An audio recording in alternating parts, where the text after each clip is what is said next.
Hello. Today I'm going to talk about convergent and divergent evolution, comparing different animals by their structural, behavioral, and physiological adaptations. Convergent evolution is basically comparing the two unrelated species together that originate from different ancestors to develop the same trait. Divergent evolution is when a different organism comes from the same ancestor to aim at its different traits. Structural adaptations are to change in the physique that an animal aids for its very own survival. Behavioral adaptation is a change developed in the actions and behavior of an animal in order to survive. And physiological adaptation is a change of any kind of internal process for an animal inside that animal that aids for its own survival. Firstly, I'll talk about the three adaptations under the umbrella of convergent evolution. The kangaroo and the lemurs both come from different ancestors, however have developed a similar structure feature and have developed extremely long tails. These two animals have adapted long tails for the purpose of balance. The lemurs jump from branch to branch, and their tail keeps them to maintain a steady jump and balance in midair. Kangaroos move by hopping around, and in doing so, they have similar movement to the lemurs by their jumping action, and therefore they use their strong tails for balance. They have developed the adaptation due to convergent evolution because of the selective pressure of food availability. Lemurs' food sources are mostly located in trees. They are moving and jumping around located to their food source. Although kangaroos are mostly on grassland, they hop around to locate their food, and structural adaptation in two different species has helped their animals to live in their very own environments. Gorillas and lemurs are in together as a group and have a leader present in the group. This leader is the most dominant in the group and often looks out for any dangers that could be of any harm towards the pack.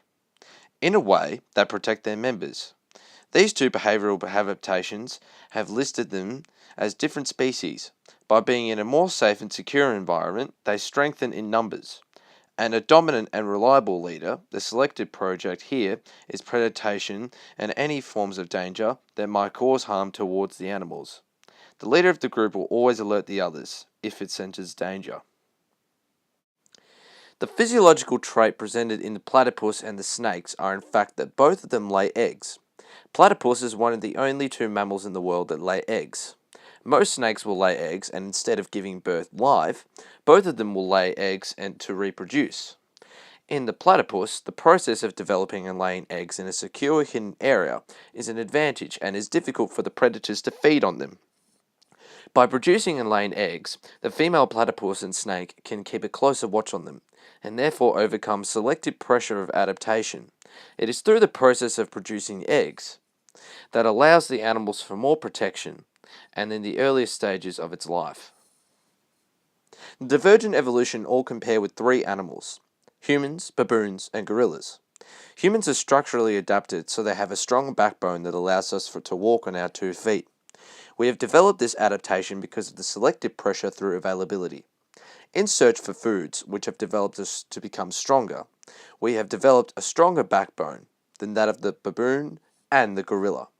This adaptation has allowed us to cover open and flat surfaces more efficiently. Gorillas have adapted behaviorally in order to show their dominance and increase their chance of mating. Gorillas are known for their chest beating and loud hooting, which are always of showing their dominance. Males are also known to engage in fights to increase their chance of mating once again. The dominant male have access to females within the group and can begin to repopulate.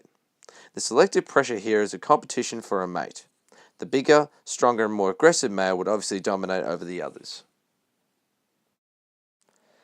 Baboons are physiologically adapted to allow a higher chance of offspring.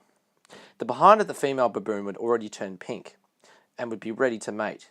Females with larger swells would make a pinkish bottom and be more fertile and produce more offspring.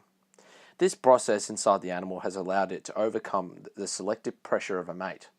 As a male can obviously tell which one is which, and has a much higher chance of offspring by the colour of enlargement of the baboon's behind. This adaptation has allowed us to increase the offspring that the baboon now produces. This concludes my presentation. Thank you for listening, and I hope you enjoyed the video.